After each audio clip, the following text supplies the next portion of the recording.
Lo último que vi fue a mi hijo moviéndose entre la basura. Entonces la oscuridad me envolvió. Me desmayé, deseando haber muerto con él.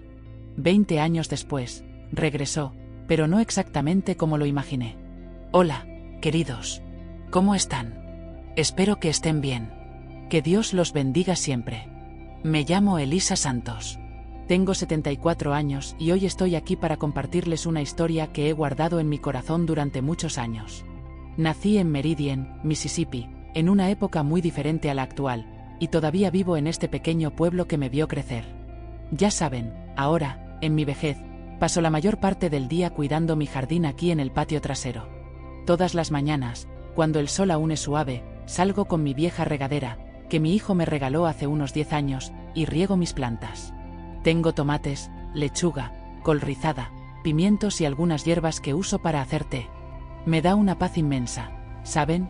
Ver esas semillitas que planté transformarse en alimento, en vida. Mi rinconcito es sencillo, pero es mío.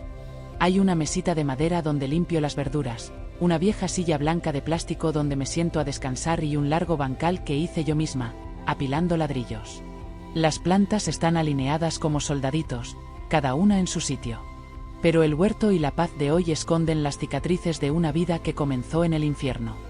Miren, hijos míos, la historia que les voy a contar no es fácil. Trata de un momento de mi vida que preferiría haber olvidado, pero que también me convirtió en la persona que soy hoy. Trata de cómo, a veces, la vida nos pone a prueba de maneras que nos resultan insoportables, pero, al final, Dios tiene planes que no entendemos en ese momento. Escucharán sobre una niña de 12 años, que era yo, que pasó por pruebas que ningún niño debería tener que enfrentar.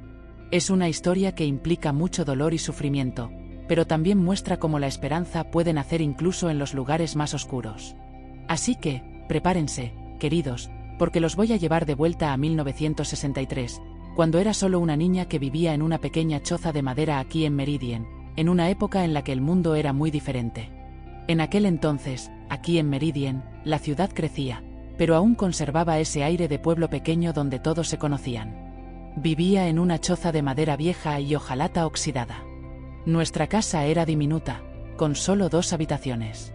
Mi padre, a quien llamaré Marcos, trabajaba de albañil cuando surgían trabajos, pero pasaba más tiempo bebiendo que trabajando. Marcos era un hombre alto y delgado, siempre sin afeitar y con ojos amarillentos. Tenía las manos grandes y callosas, y cuando se enojaba, lo que ocurría casi a diario, esas manos nos pesaban. Mi hermano Renato era 5 años mayor que yo, un robusto joven de 17 años. Tenía malos modales y también era perezoso.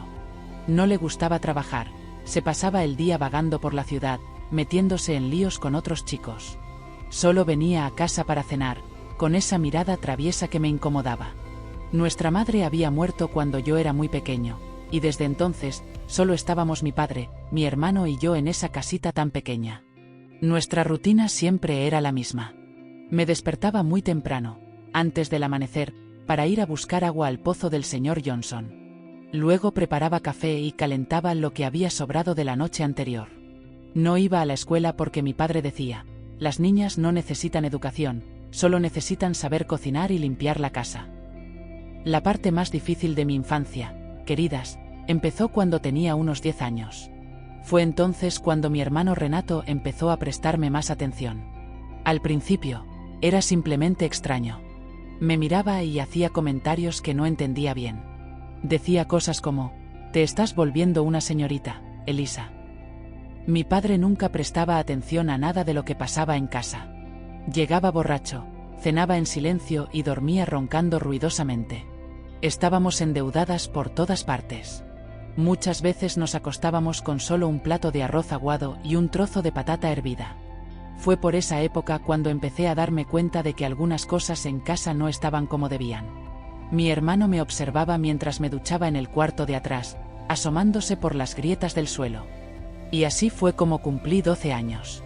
Una tarde calurosa de diciembre de 1963. Fue una noche de diciembre, poco antes de la Navidad de 1963, cuando mi vida cambió para siempre. Todavía jugaba con muñecas cuando no tenía quehaceres. Lo recuerdo como si fuera ayer. Mi padre había salido de copas y dijo que no volvería hasta el día siguiente. Estaba intentando dormir en un colchón viejo cuando mi hermano Renato llegó a casa antes de lo habitual. «Elisa», me llamó en voz baja. «Ven aquí. Te traje algo». Me levanté, curiosa. Pero al llegar a la sala, vi que sus ojos estaban diferentes, un poco vidriosos, y olía fuertemente a whisky. Tenía una expresión en el rostro que nunca antes le había visto, una mirada que me dio ganas de correr, pero mis piernas no le obedecían. «Ya eres una señorita, ¿verdad, Elisa?», dijo acercándose. «Es hora de que aprendas algunas cosas. No les contaré los detalles de lo que pasó esa noche, queridas, porque algunos dolores son demasiado grandes para compartirlos. Lo que sí puedo decir es que, al amanecer del día siguiente, ya no era la misma. Algo dentro de mí había cambiado. Estaba rota para siempre, como una vasija de barro que cae al suelo y nunca vuelve a ser la misma». Mi hermano me miró antes de irse y dijo una frase que se me quedó grabada en el alma como un hierro candente: «Si se lo cuentas a alguien, te mato. Y papá me ayudará porque nadie le creerá a una mentirosa como tú». Pasé los días siguientes sintiéndome como un fantasma rondando la casa. No podía comer, no podía dormir. Y lo peor es que no fue solo una vez. Pasaron los meses y, alrededor de marzo de 1964, empecé a notar que algo cambiaba en mi cuerpo. Mi barriga, que siempre había sido plana, empezaba a crecer lentamente. Cuando llegó mayo, y mi barriga seguía creciendo, hasta una niña de 12 años como yo podía entender lo que estaba pasando. La desesperación que me embargaba, queridas mías, no hay palabras para describirla. Era una niña esperando otro hijo. Solo sabía que si mi padre se enteraba, me mataría de verdad. Mi hermano seguía haciéndome esas cosas, incluso viendo crecer mi barriga, como si nada hubiera cambiado. Decía: «Es nuestro secretito. ¿Te gusta, verdad, Elisa? Por eso no se lo cuentas a nadie». En septiembre, justo al final del embarazo, sentí mi primer dolor agudo.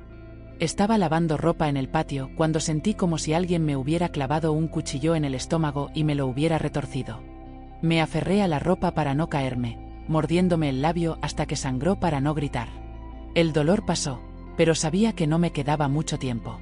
Fue en la madrugada de una mañana de octubre de 1964 cuando todo ocurrió.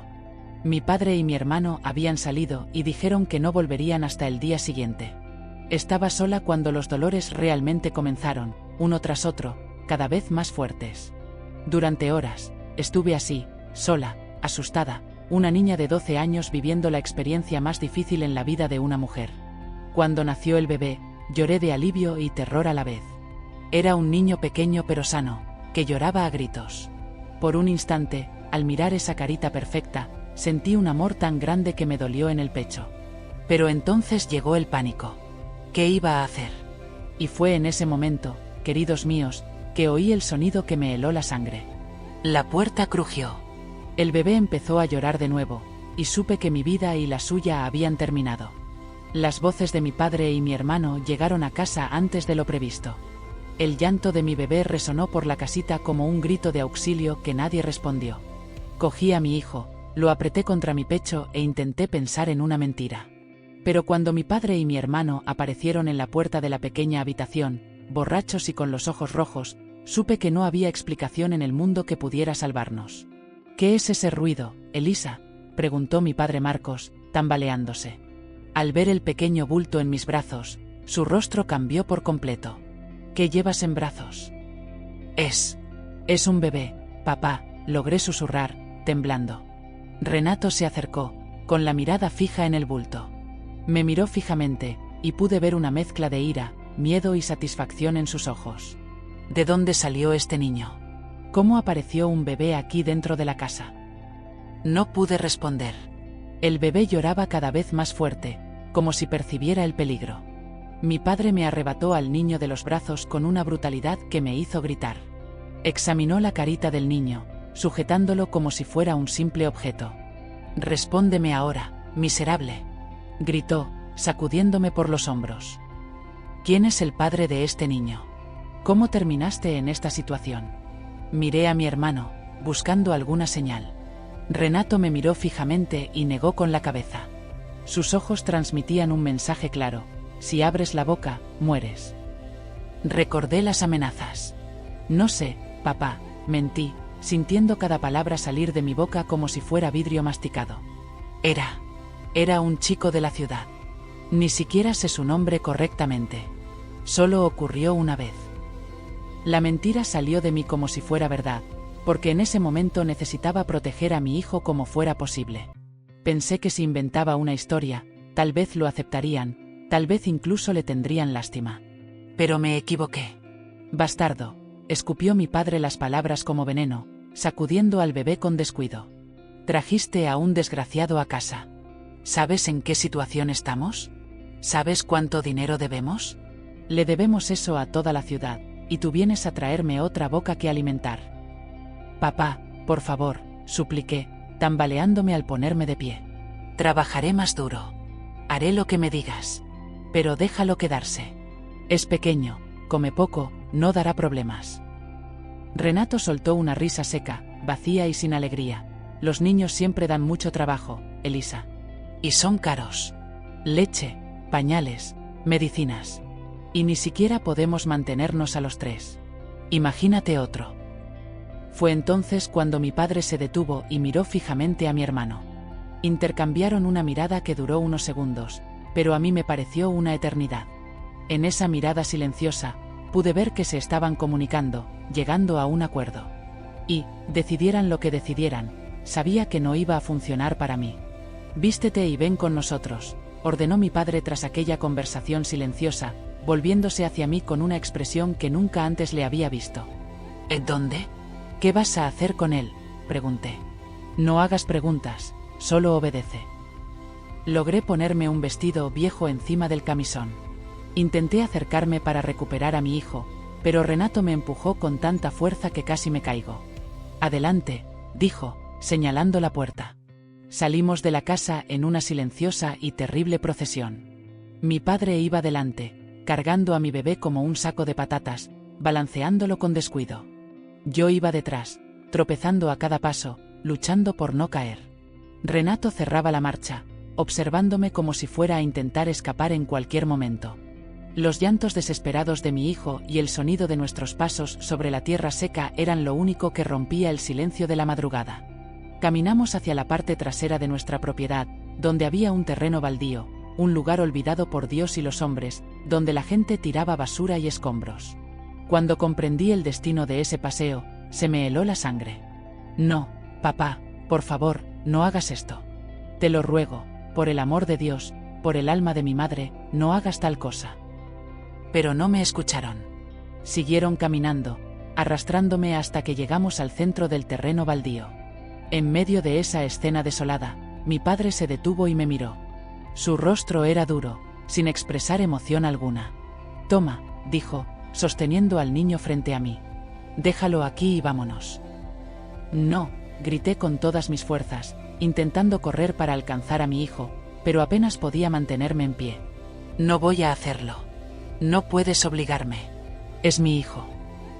Fue entonces cuando mi hermano me agarró de los brazos. Lo harás, me susurró al oído con una voz amenazante. Si no lo haces por las buenas, acabarás haciéndolo por las malas. ¿Y sabes lo que eso significa? Y cuando dudé, cuando extendí los brazos desesperadamente hacia mi bebé que lloraba, sentí un dolor en el costado que me hizo doblarme. Luego otro, y otro. Levanta al niño y bájalo. Ahora, repitió mi padre con la voz fría como el hielo. No quería. Pero entre el dolor en mi cuerpo, la debilidad del parto reciente y las amenazas de los 2 hombres de mi familia, no tenía otra opción. Con las manos temblando como hojas al viento, tomé a mi hijo en brazos por última vez. Observé atentamente esa carita perfecta, olí el dulce aroma a bebé, la pequeña y frágil calidez de su cuerpo contra mi pecho. Lo último que vi fue a mi hijo retorciéndose en la basura. Susurré para mí misma mientras lo dejaba en el suelo sucio, entre los escombros y la basura. El bebé no paraba de llorar, mirándome con sus ojitos cerrados. Entonces la oscuridad me envolvió. Me desmayé, deseando haber muerto con él. Lo último que recuerdo es caer de rodillas en ese suelo inmundo, escuchando el llanto de mi hijo mezclándose con el sonido del viento. Cuando desperté, estaba de vuelta en mi cama. Corrí al terreno baldío, tropezando, buscando entre la basura y la maleza con las manos desnudas. Busqué en cada rincón, pero mi hijo había desaparecido. Durante 2 décadas, queridos míos, cargué con la culpa y el dolor de ese día como una piedra en el pecho. Cada noche me preguntaba, ¿murió de frío esa primera noche? ¿De hambre? ¿De sed? ¿O acaso algún alma caritativa lo encontró y lo cuidó? Me había convertido en una mujer de 33 años, pero por dentro seguía siendo aquella niña de 12 que había perdido a su hijo de forma tan cruel. Durante todo este tiempo, seguí viviendo en la misma casa de madera con mi padre, Marcos, y mi hermano, Renato. Marcos envejeció muy mal, volviéndose aún más amargado y borracho. Renato, ahora de 37 años, se había convertido en un hombre lastimoso, gordo y perezoso, que se pasaba los días bebiendo y jugando a las cartas. Yo era quien sostenía aquella miserable casa. Trabajaba de sol a sol, lavando ropa, vendiendo pan y haciendo las tareas del hogar. Cada centavo que ganaba terminaba en manos de esos 2 borrachos. Y lo peor es que siempre me recordaban el día del abandono. ¿Te acuerdas de ese desgraciado que trajiste aquí?, me decía mi padre. Si no fuera por nosotros, estarías en la calle con ese niño. Te salvamos de una vida de miseria. Era como si pensaran que me habían hecho un favor. Y lo más doloroso es que, después de oír esto durante tanto tiempo, a veces incluso llegué a creer que tenían razón. Pero en el fondo de mi corazón, vivía con un dolor que nunca se iba. Cada noche, antes de dormir, pensaba en mi hijo. Imaginaba cómo sería. Pero todo cambió una tarde de marzo de 1984. En una fecha que está grabada en mi memoria como si fuera ayer, el 15 de marzo de 1984. Regresaba de casa de la señora Evelyn, una señora adinerada que vivía en una casa grande de 2 pisos en el centro de la ciudad, donde pasé todo el día lavando y planchando ropa. Al llegar a nuestra calle, todavía sudoroso y cansado del trabajo del día, me encontré con un alboroto diferente. Había un pequeño grupo de personas frente al bar del señor Wilson, y en medio de ellas había un coche que nunca había visto allí. Era un coche grande, negro, brillante como un espejo. Junto al coche había un hombre que también parecía fuera de lugar. Era alto, de unos 40 años, vestía un elegante traje oscuro y brillantes zapatos de cuero. Hablaba con el señor Wilson, pero era evidente que él dirigía la conversación. Al pasar entre la pequeña multitud, intentando llegar a casa sin llamar la atención, el hombre interrumpió la conversación y me miró directamente. Por un segundo que pareció una eternidad, nuestras miradas se cruzaron, y sentí un escalofrío recorrerme la espalda. Había algo en esa mirada que me hizo temblar. Era como si me estuviera estudiando, evaluándome, como si ya supiera quién era antes incluso de verme. Eran ojos oscuros, profundos y penetrantes. Pero lo que más me llamó la atención, lo que me heló la sangre, fue una pequeña cicatriz justo en medio de su frente. Al ver esa marca, algo se agitó en mi interior, como si un recuerdo latente intentara despertar. Corrí a casa con el corazón acelerado. Mi padre, Marcos, y mi hermano, Renato, estaban más agitados que de costumbre, bebiendo más de lo habitual y hablando en voz alta. ¿Viste a ese hombre de traje que estaba en el bar?, preguntó Renato en cuanto me vio entrar, nervioso. El señor Wilson dijo que hacía preguntas raras sobre nuestra familia. ¿Qué tipo de preguntas?, quise saber, sintiendo un escalofrío en el estómago. ¿Preguntas sobre ti? ¿Sobre aquella época?, respondió mi padre Marcos, evitando mirarme a los ojos. Por primera vez en mucho tiempo, parecía genuinamente preocupado. Preguntó si habíamos tenido hijos en casa hace unos 20 años, si conocíamos a alguna mujer de la zona que hubiera dado a luz y hecho algo con el niño. Mi mundo se paró por completo en ese momento. ¿Qué? ¿Qué respondiste? Mentimos, por supuesto, dijo Marcos. Dijimos que aquí nunca había habido niños, que nunca habías tenido un hijo, que siempre habías estado soltera. ¿Y él se lo creía? No lo sé, respondió Renato, pasándose una mano por el pelo sudoroso. No dijo mucho, solo nos dio las gracias y se fue. Pero le dejó dinero al señor Wilson. Muchísimo dinero. Esa noche entera, no pude pegar ojo ni un minuto, pensando en ese hombre, en esos ojos que parecían reconocerme, en esa extraña cicatriz en su frente. ¿Sería posible? ¿Sería posible que, después de tantos años de dolor y culpa, mi hijo hubiera sobrevivido a esa terrible noche? ¿Lo habría encontrado y criado alguna persona bondadosa? ¿Habría crecido, se habría convertido en un hombre exitoso y ahora me buscara? Las horas se hicieron interminables y yo oscilaba entre la esperanza y la desesperación. Y, por primera vez en 20 años, sentí algo que había olvidado que existía: esperanza. Pero junto con la esperanza llegó un miedo terrible, miedo a que me despreciara, miedo a tener que explicarle por qué lo abandoné, miedo a que no entendiera que no tenía otra opción. Fue en esa noche de insomnio que tomé una decisión que cambió el rumbo de mi vida. Si mi hijo me buscaba, encontraría el valor para hablar con él. Le diría toda la verdad, incluso si eso significaba enfrentarme a los demonios de mi pasado y a la ira de los dos tiranos que controlaban mi vida. Por primera vez en 2 décadas, sentí que tal vez existía una posibilidad de redención. 3 días después de esa conversación con el señor Wilson, el hombre regresó. Era una cálida tarde de marzo, y yo estaba tendiendo la ropa en el tendedero del patio trasero cuando oí el estruendo del coche negro que se detenía frente a la casa. Mi corazón se aceleró. Mi padre y mi hermano estaban en el porche, bebiendo y jugando al dominó. El hombre bajó del vehículo, se arregló el traje y caminó hacia nuestra casa con paso firme y decidido. «Buenas tardes», dijo, deteniéndose ante el pequeño portón de madera. Su voz era profunda y educada. «¿Puedo hablar con usted unos minutos?». Marcos se levantó, intentando parecer amable. «Claro, claro. Pase. Siéntase como en casa». El hombre entró en el patio, observando cada detalle de nuestra pobreza. Cuando nuestras miradas se cruzaron, sonrió de una manera que me estremeció. «En realidad», dijo, sacando un maletín de cuero del coche, «vine aquí a hacer negocios con usted». Renato, que había permanecido callado hasta entonces, se acercó con curiosidad. «¿Qué clase de negocio, señor?». El hombre abrió el maletín y sacó unos papeles. «Compré su propiedad. La casa, el patio, todo». Le entregó los documentos a mi padre. «Aquí está la escritura. Ahora soy el dueño legal de esta propiedad».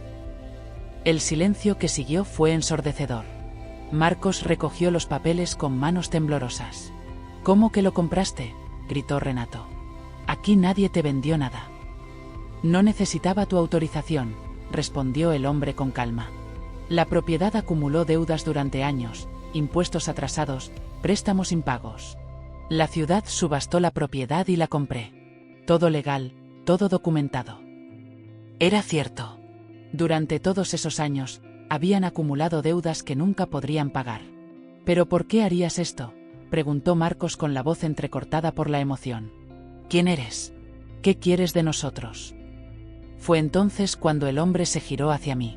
Caminó hacia mí con pasos lentos y me quedé allí paralizada, sosteniendo la hoja. Cuando estuvo lo suficientemente cerca, se quitó las gafas de sol. Los ojos que me miraban eran idénticos a los míos, oscuros, profundos, con la misma forma almendrada. Y en ese momento, al ver esos ojos, lo supe. Mi corazón lo supo antes de poder comprenderlo. «Me llamo Robert», dijo, con una voz ahora más suave y cariñosa. «Robert Parker». A los 20 años, descubrí que fui abandonado de recién nacido en un lugar vacío por un recolector de basura llamado señor Jackson. Me crió como si fuera su hijo, me dio amor, me enseñó a trabajar. Dejé caer la sábana al suelo. Me flaquearon las piernas, y si no me hubiera sujetado el brazo, me habría desmayado allí mismo. «El señor Jackson falleció hace 5 años», continuó Robert. «Antes de morir, me dijo dónde me encontró, me describió la cicatriz que tenía en la frente, causada por un trozo de vidrio en el basurero». Robert se volvió hacia los 2 hombres. «He pasado los últimos años investigando, buscando pistas. Y descubrí una historia muy interesante sobre una niña de 12 años que tuvo un bebé en 1964 y se vio obligada a abandonarlo en medio de un montón de basura. Eso no tiene nada que ver con nosotros», intentó mentir Renato, pero su voz salió nasal. Robert soltó una risa seca. «¿No es cierto? Entonces te contaré lo que descubrí». Abrió la carpeta y sacó más papeles. «La señora Olsen, la partera, recuerda a una niña embarazada que vivía en esta casa. El señor Thompson, que tenía un manzano, los vio a los 3 salir temprano esta mañana hacia el terreno baldío. Y hay más», continuó Robert con insistencia. «Sé exactamente quién es el padre de esa niña abandonada». Miró directamente a Renato. «El mismo hombre que abusó de una niña de 12 años durante meses». Renato intentó huir, pero Robert le hizo una seña y 2 hombres corpulentos salieron del coche, inmovilizando a mi hermano. No vine aquí a matarte, dijo Robert con voz fría como el hielo. Eso sería demasiado fácil. Vine a hacer justicia a mi manera. Se dirigió a mi padre. Tienes dos opciones. Toma lo que puedas y lárgate de mi propiedad ahora mismo, o llamaré a la policía y contaré toda la historia. Abuso infantil, abandono, maltrato. Sabes muy bien que no durarás ni una semana en la cárcel. Marcos empezó a llorar. Por favor, señor, no haga esto. No tenemos a dónde ir. Deberías haberlo pensado hace 20 años, respondió Robert sin piedad. Tienes una hora para empacar tus cosas y desaparecer de mi vista. Fue entonces cuando se giró hacia mí y toda la dureza de su rostro se desvaneció. Vienes conmigo, madre. Tu vida de sufrimiento termina hoy. No pude hablar. 20 años soñando con este momento, pero nunca imaginé que sería así, que él regresaría como un hombre poderoso para salvarme. ¿Cómo lograron todo esto?, pregunté, con la voz entrecortada. El señor Jackson me enseñó que la inteligencia vale más que la fuerza, explicó, tomándome la mano con suavidad. Me metió en la escuela, me animó a estudiar. Conseguí una beca, me gradué de ingeniería y abrí una constructora en Jackson. Hoy tengo más de 200 empleados. Señaló a los dos hombres. Durante años, vivieron de su trabajo, su sudor, su sacrificio. Hoy, eso se acaba. En menos de una hora, Marcos y Renato metieron sus pocas pertenencias en una vieja maleta y salieron de la propiedad. Los vi caminar por el camino de tierra, cargando con su equipaje, sin rumbo fijo. Robert me llevó a Jackson, Mississippi. Durante el viaje, me contó cómo el señor Jackson lo encontró, cómo lo crió con amor y cariño. No sabía que te habían obligado, me dijo, tomándome la mano. Pensé que me habías abandonado porque no me querías. Solo hoy, al ver cómo te trataron, comprendí que tú también eras una víctima. Cuando llegamos a su casa en Jackson, una casa grande y hermosa con jardín y piscina, lloré todas las lágrimas que había contenido durante 20 años. Lloré de alivio, de felicidad, de gratitud por tener a mi hijo de vuelta. Nunca volverás a pasar por dificultades, me prometió. Nadie volverá a humillarte. Desde hoy, eres mi madre y te cuidaré como te mereces. Así es, queridos, después de 20 años de sufrimiento, la vida me devolvió lo que me había arrebatado con tanta crueldad. Mi hijo regresó no como el bebé indefenso que perdí, sino como un hombre fuerte y exitoso, capaz de proteger a la madre que tanto sufrió. Hoy, queridos, a los 74 años, estoy sentado aquí en el porche de mi casita en Meridian, contemplando mi jardín, que tanto amo. Después de que Robert me llevara a Jackson en 1984, pasé 14 años viviendo con él en una hermosa y amplia casa. Me trató como a una reina. En 1987, Robert se casó con una mujer maravillosa llamada Claudia. Con ella, mi hijo tuvo 3 hermosos hijos, Robert Jr., Marina y Daniel. Robert Jr. ya me ha dado 2 hermosos nietos, Peter, de 8 años, y Sofía, de 5. Son la alegría de mi vida.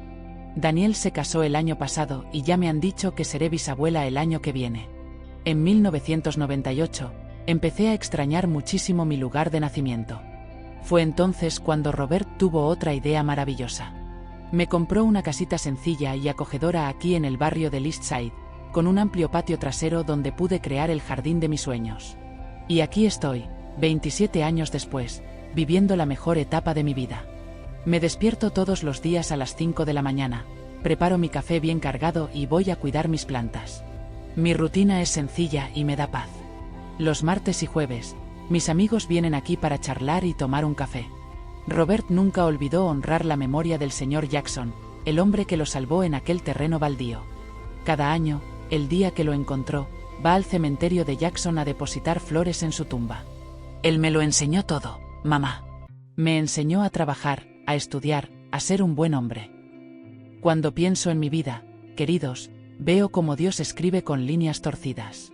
Esos 20 años de sufrimiento me prepararon para esta alegría que vivo hoy.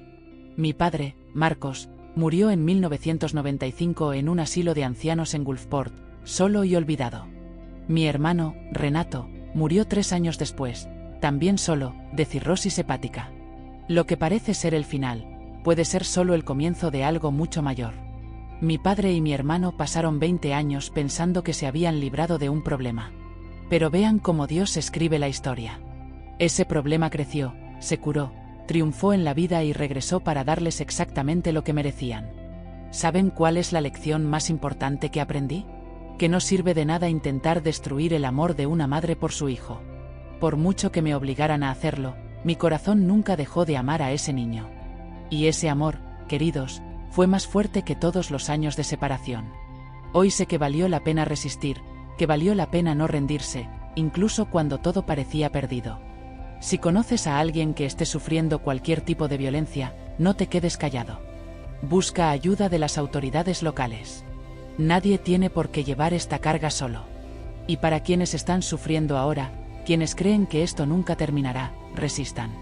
La vida tiene estos giros inesperados que ni siquiera podemos imaginar. Yo era una niña de 12 años obligada a abandonar a mi bebé. Hoy soy una abuela de 74 años rodeada de amor, viviendo en mi propia casa, cuidando mi jardín con un hijo que me trata como a una reina. Si eso no es un milagro, no sé qué lo es. Gracias por seguir la historia completa de Elisa Santos hasta el final. Si esta historia te conmovió y crees que la vida puede dar giros increíbles, suscríbete a continuación y activa la campana de notificaciones. Comparte con quienes necesitan saber que la vida puede dar giros increíbles y que nunca es tarde para la justicia. Para quienes escucharon mi historia completa, dejen solo una palabra en los comentarios: milagro.